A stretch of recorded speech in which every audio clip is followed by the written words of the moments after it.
Good morning, afternoon, or evening. How y'all doing today? Welcome back. Happy New Year. And today we're going to start working with Chapter 6, and we're going to talk about planes.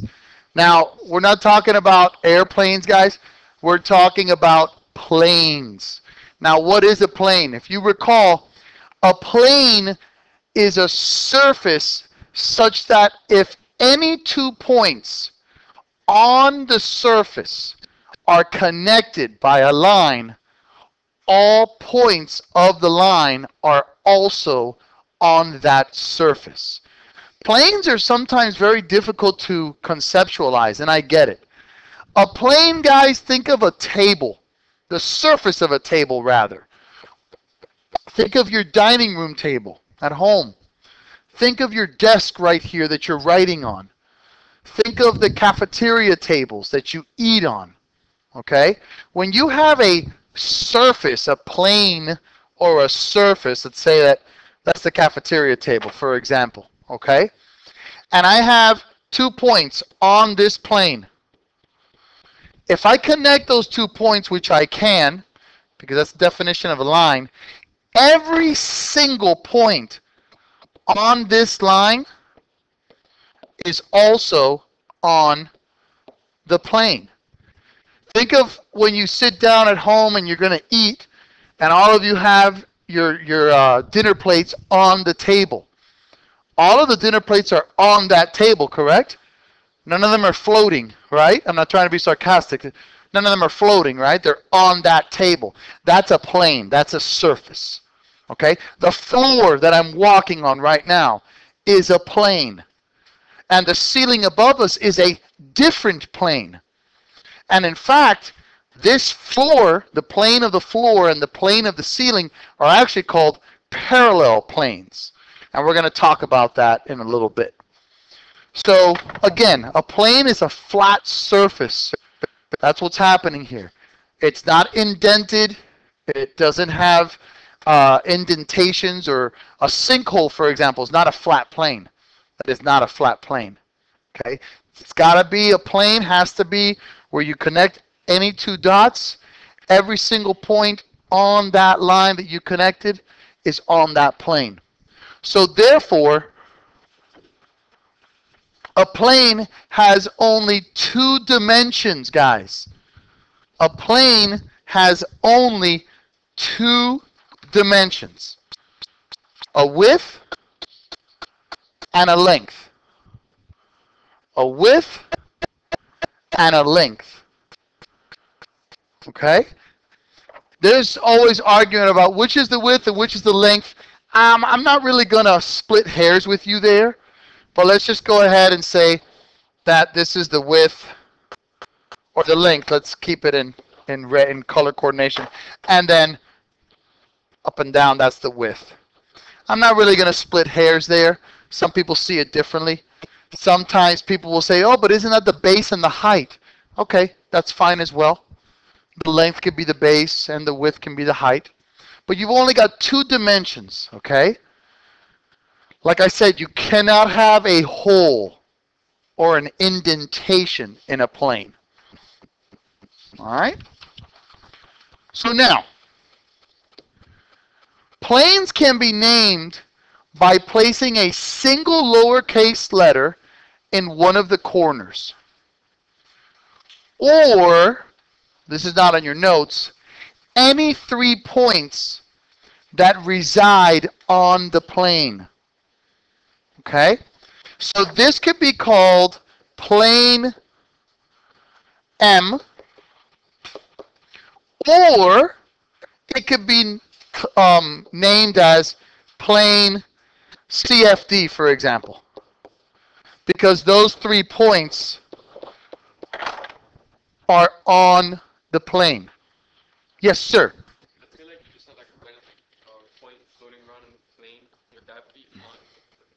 Yes, if you have, okay, if I tell you, well, I'd have to articulate that. If I have a point here, whatever, let's just call that G. Yeah, G's on plane M. Or you could say G is on plane CFD. But it have to be on the plane. It doesn't have to be on that particular line. Because if I connect these two, Now line GD is also on plane M. Okay? Now, what's going on with line EF here? I'll highlight it in red. What's going on with EF here? And then it's this dash, that dash part means it's going through the plane. It's kind of like here, you can't see this on the video at home, but if you take a piece of paper, okay, you know how there's 3-hole punched? I have a 3-hole punch, and I put the pencil through the 3-hole punch. That pencil could be defined as a line going through this plane of this paper. Okay, that's what's going on with EF there, line EF. It's going through. So whenever you see dash line, a dash line, that means it's going through. Very difficult for me to show that with my drawing, but that's what the dash means. Yes, sir. Thank you for your patience.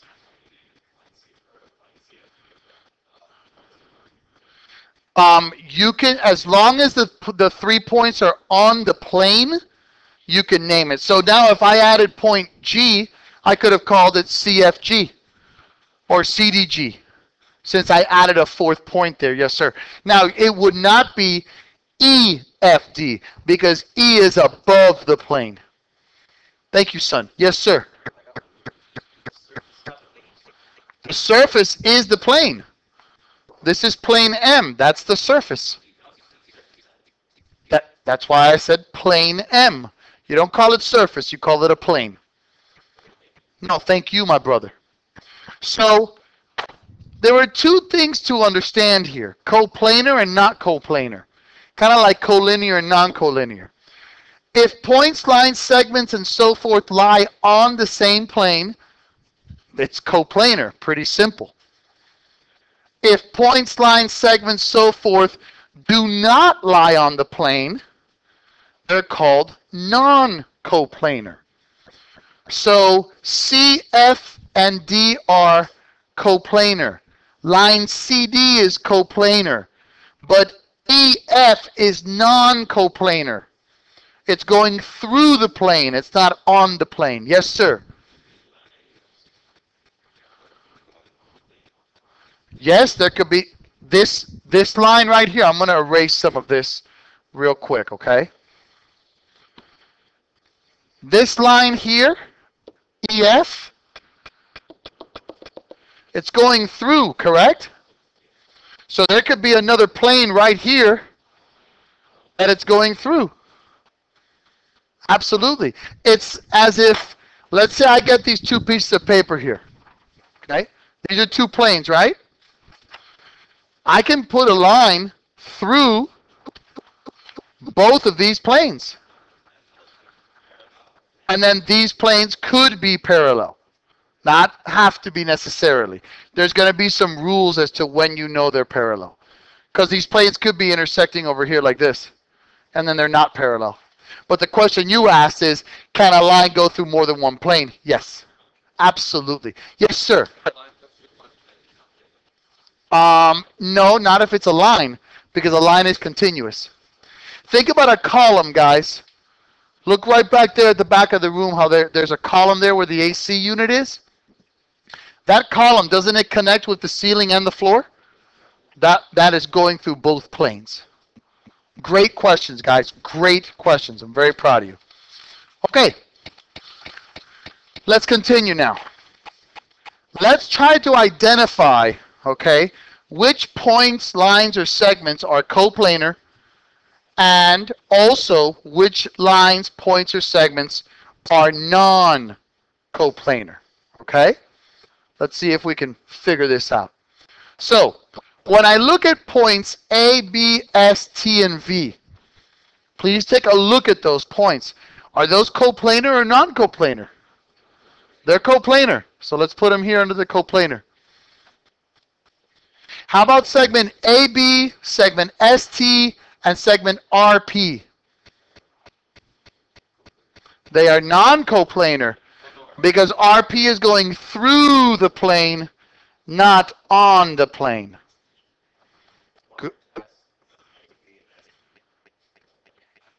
Because AB is on the plane.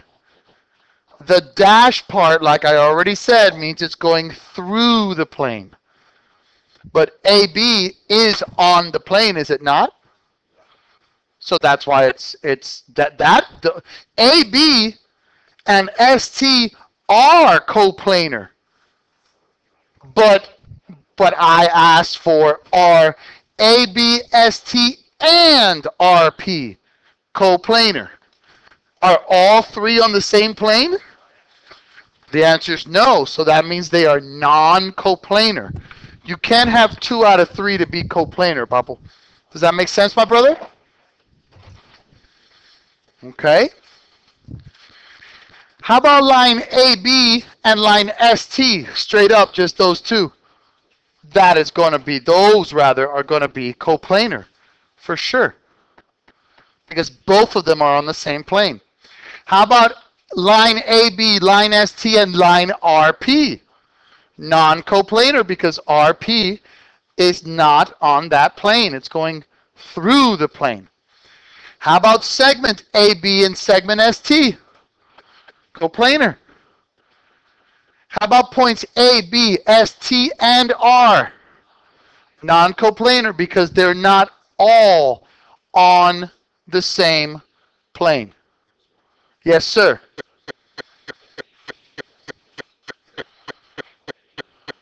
No, I did not.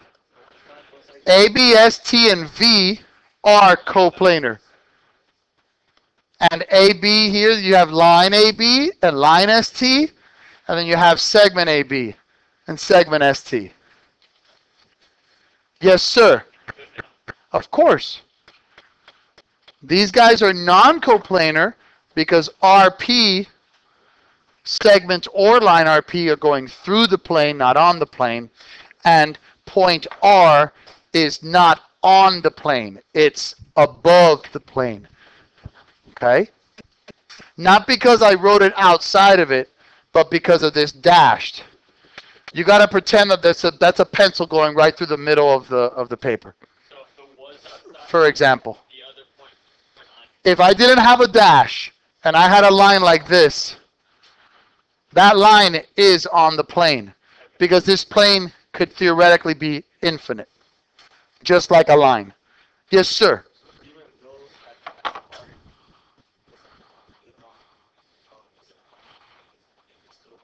Correct. Correct. RP would be on this plane, even the way it was drawn, guys, if I had a straight full line here. Because that means that it would be lying on that plane. Okay, my man? Thank you so much. Yes, sir.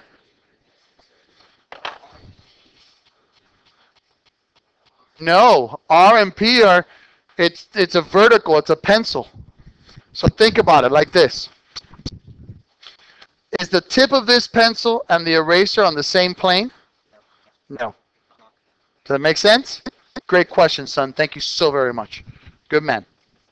Yes, sir. let's say he was inside the plane, says it's a lot harder with 90 feet coplanar going through. Okay, P is not inside the plane because P, we already have talked about this, is attached to a dashed line. That means that dashed line, that means that it went through the plane. Okay, through the plane. Now, like I said already once before, if this was a solid line, both P and Q are theoretically on the plane because a plane is forever continuous. It is infinite, just like a line. Doesn't a line theoretically continue in both directions forever? A plane, as I thought I had described already, a plane has 2 dimensions, a length and a width, and it goes on forever. It's ever expanding. This plane can just keep growing and growing and growing. You feel me? Thank you, sir. Good question, guys. Good question. Thank you for your honesty. I mean it. So now, there are 4 ways to determine a plane.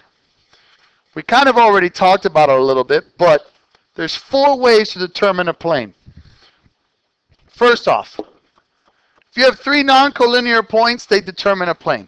Now, that goes back to the question that my boy was saying. He said, but Mr. Morrow, when you named those 3 points, they were linear. Those were the only points I had.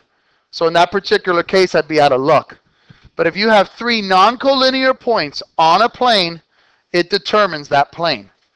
So for example, you could call this plane K or ABC because they're non-collinear.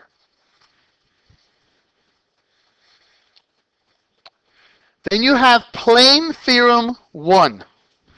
There's no other way for me to name these guys. I'm sorry. So I just had to figure out a name system that kind of worked for everybody. So plane theorem 1, if you have a line and a point not on the line, they determine a plane. What do I mean? I mean this. If you've got a plane or whatever, a surface, and there's a line, and there's also a point, but the point is not on that line, that determines a plane as well. So, we can determine a plane if there are 3 non-collinear points, that determines a plane. And also, if you have a line and a point not on the line, that also determines a plane. So 3 non-collinear points determine a plane, and a line and a point not on that line determine a plane. Sir. The line does not have to be named. No, sir. But there must be a line and there must be a point that is not on that line in order to determine a plane. Thank you, sir. Great question, son. Plane theorem 2. I hate to do it to you like this, guys, but like I said, there's no other way for me to articulate the name. If you have 2 intersecting lines, that determines a plane as well. If you have 2 intersecting lines, that determines a plane as well. So we have, if you have 3 non-collinear points, that determines a plane. If you have a line and a point that's not on the line, that determines a plane. And if you have 2 intersecting lines, that determines a plane. And last but not least, plane theorem 3, 2 parallel lines determine a plane. Now, I kind of made a technical error here. I would have to articulate for you that those 2 are parallel. I apologize about that. So the 4 ways that you can determine a plane. 3 non-collinear points determine a plane. A line and a point not on that line determine a plane.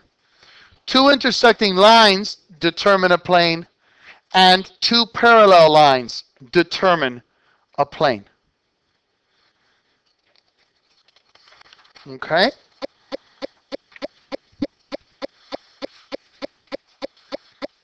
Now, we have two postulates to learn. They're easy, though. If a line intersects a plane not containing it, then the intersection is exactly at 1 point. Kind of like when I put the pencil through the 3-hole punch, guys. Kind of like that. Okay? If a line intersects a plane, so the plane here we could call it, let's call it UVN. How do you know it's a plane, Mr. Morrow? Because there's 3 points that are non-collinear. So if this plane UVN is intersected, let's go ahead and call this by line L, it will only intersect that plane at exactly 1 point, and let's call that point P right here in red. Yes, sir. So basically what you're saying is The line goes, any line or segment can go through a plane exactly at 1 point. Just like if I put the pencil here through the hole punch again, it goes through 1 point, that point right there of intersection. Okay, have you guys ever played darts? Okay, the dartboard is a plane. The dart itself could be seen as a line or a segment. Doesn't the dart hit the dartboard exactly at one point? That's exactly what this is saying. Yes, sir.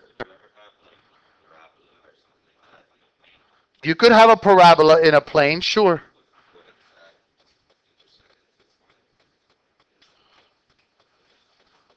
No, you're talking about something different. You asked if a parabola could be on the plane. If a parabola is on the plane, it's like that. Now, what you're saying is, can a parabola intersect a plane? Well, if it intersected a plane, it would intersect, boom, at that line, it would intersect once. And then at this line, it would intersect once as well, at the point of intersection. Think about this, guys. Stick a fork in a dartboard. Aren't there 3 points of intersection? Each line or segment intersects a plane exactly at 1 point. You feel me? Thank you, my brother. Thank you very much. The next postulate. If 2 planes intersect, their intersection is exactly 1 line. I think this makes sense here. You have plane, I'll do it in red, C, H, D. Okay? And you have plane E, H, F. It intersects right here at 1 line. It's just like if I take this paper right here, this is a plane, right? And then I intersect with this piece of paper. Doesn't it intersect exactly at 1 line? There you go. That's what we're saying here. Okay? So a line intersects a plane at 1 point. A line, a segment, a ray. And a plane intersects another plane exactly at 1 line. So think of a square. Okay? Think of, no, and not a square. That was silly. Think of a cube. Let's do a makeshift cube here. Each face of the cube is a plane. Where does this side intersect this green top? Right here at this line. You feel me, guys? So planes intersect exactly at 1 line. You with me here? Yes, sir.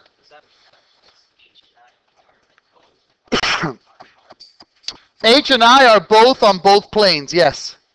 Correct. They're the intersection point of both planes, so therefore they are on both planes. Very good assertion there. Good job. Good, good, good. Or assertion doesn't exist. Ascertainment. Sorry. Good job.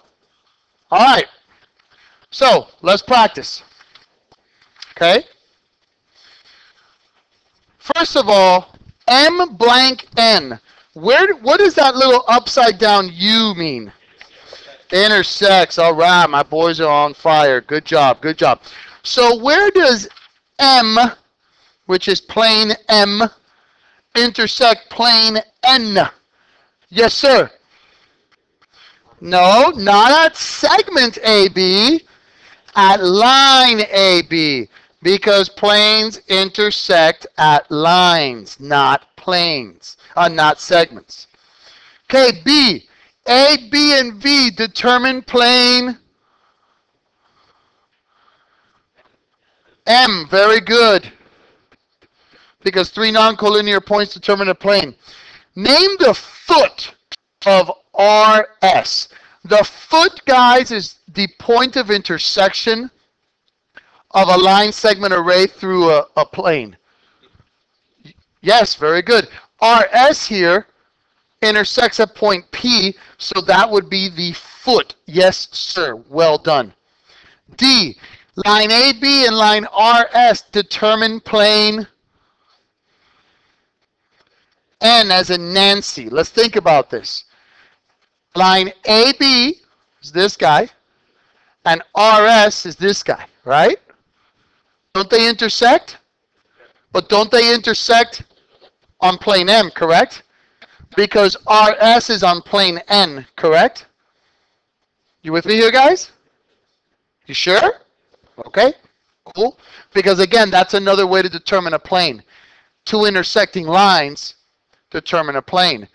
And do you see how A and B, it goes outside of plane M, but it's still on plane N? You hear me? You feel me?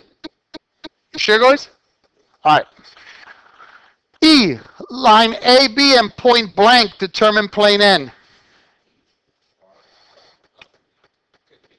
It could be R, it could be D. Oh, okay, no. It could not be P. Because isn't P on AB? So no, it could not be P. Absolutely not. It could be R or S. And that's it. Because you have a line and then a point that is not on the line. F, does W, point W, lie on plane N? No. It goes through, guys. That means it's going through point N. So that would be a negatory. G, line AB and line blank determine plane M. VW, very good. Now you're getting it. Great. H, A, B, V, and blank are coplanar points. Teacher, quick part of the interruption. I need to see the W or P. Christopher Yes, very good. Christopher LaGuardia. Okay. Fabian Delgado. Okay. Sorry about that, guys. All right. I, A, B, V, and blank are non-coplanar points. Let me erase this. R or S. Very, very good. Now we're getting it. Good job. And J, if R and S lie in plane N, what can be said about line RS? It's coplanar. It also lies on plane N. Very good. It also lies on plane N. Very good. Excellent. Excellent. Is that making sense, boys? All right. Now, the part you guys all love. Okay. Given, all right? Given that A, B, and C are in plane M. That's a given. They also tell you that PB is perpendicular to AB, PB is perpendicular to BC, and AB is congruent to BC. I want to prove that angle APB is congruent to to C, angle CPB. So I want to prove that this angle is congruent to that angle. It's no different than anything we've done before. They're just putting it in plain words. So what? Who cares? Let's destroy this right now. First of all, you're given PB is perpendicular to BA. And that's given. Now,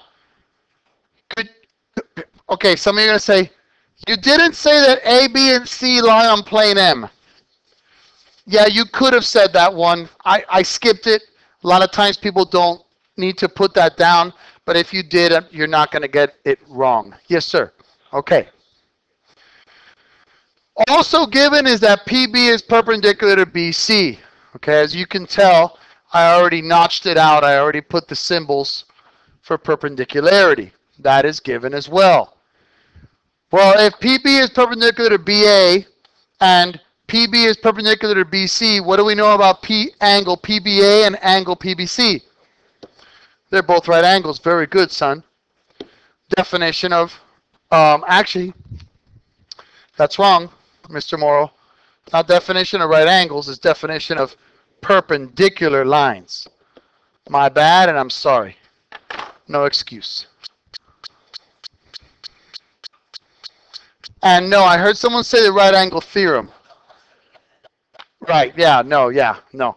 Remember, if they said to you that you have two angles that are supplementary, those aren't supplementary, and they're congruent, then they must be right angles. But here they're not supplementary, Pablo. But I'm glad that you're thinking, though, bro. I'm proud of you. Okay, number 4. Angle PBC is congruent to PBA. Why? Right angle congruency. Right angles are congruent, not the right angle theorem. Again, the right angle theorem states that if two angles are supplementary and congruent, then they are right angles.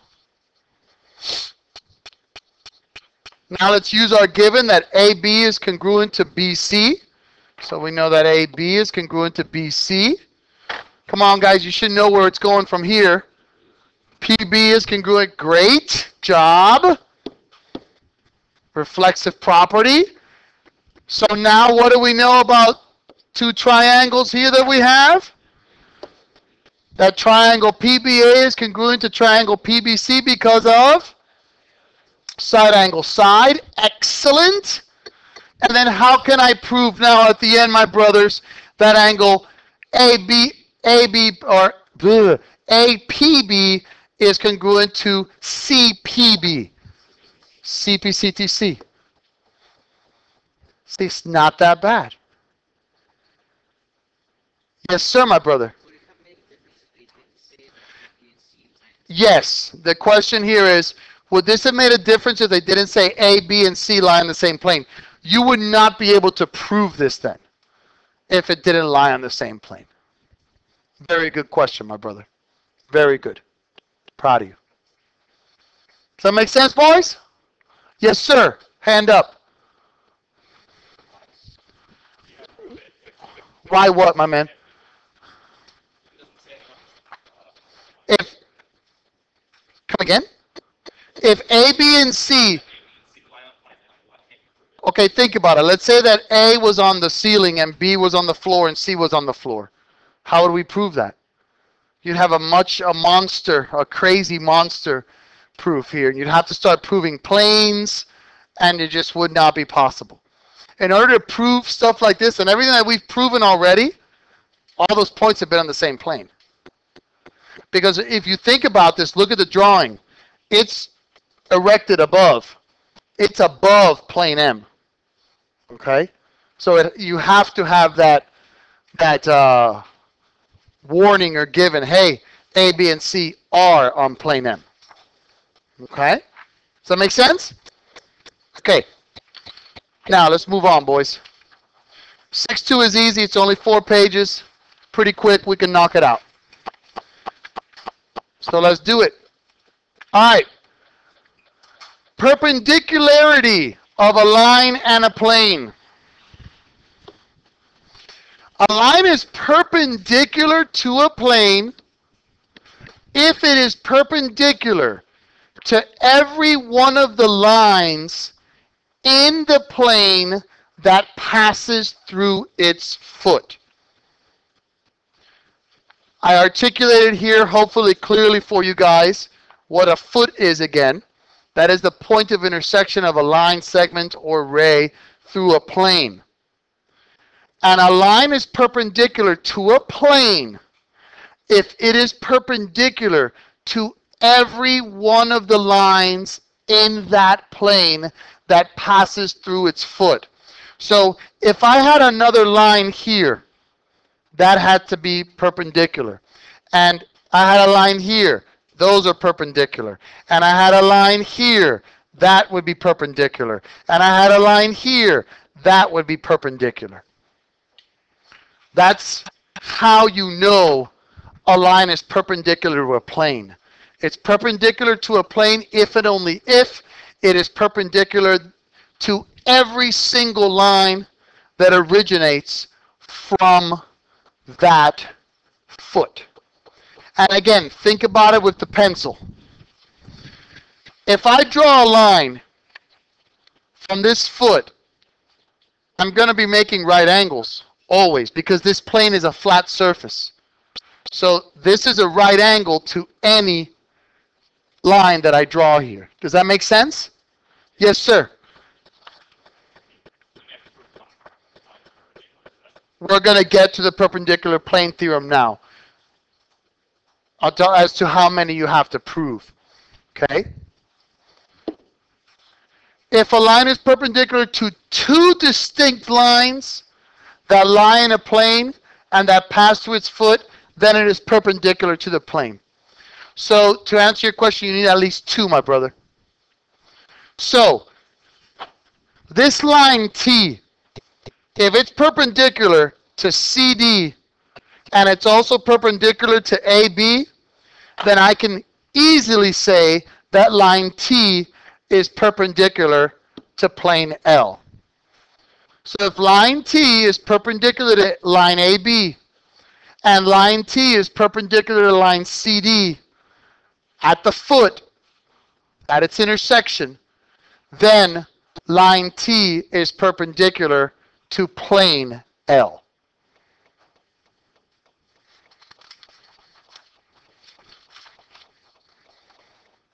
Okay? Nothing really much more to learn from here. Just going to give you some sample problems now and some work with it. Okay? I'm sorry I'm kind of rushing, but we got to move on. If I tell you DE is perpendicular to AE, so DE, you can see this clearly, is perpendicular to AE. And DE is perpendicular to EC, or DE is perpendicular to EB, again, that's the perpendicular plane theorem. DE, line DE, would be perpendicular to plane M. So as long as DE is perpendicular to AE, to EC, or to EB, then it's perpendicular to the plane, because EA, EB, and EC all are going through the foot and are all on plane M. And if I have a line that is perpendicular to at least two lines on a plane, then that line is perpendicular to the plane. Yes, sir.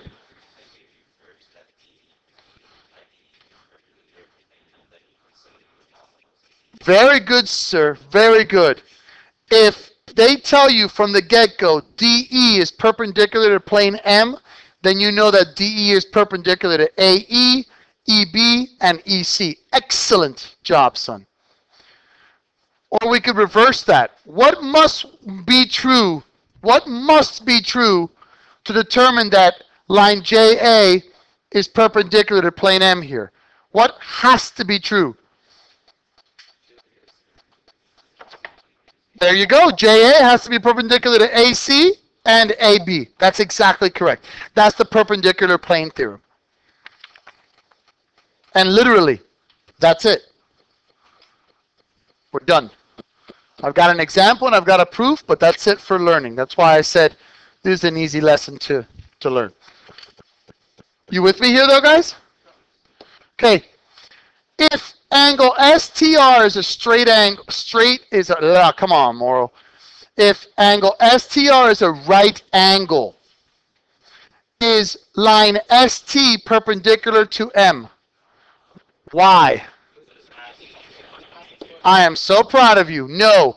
In order for line ST to be perpendicular to plane M, there must be at least two perpendicular lines from the foot of the plane. Very, very, very good. Very proud of you guys.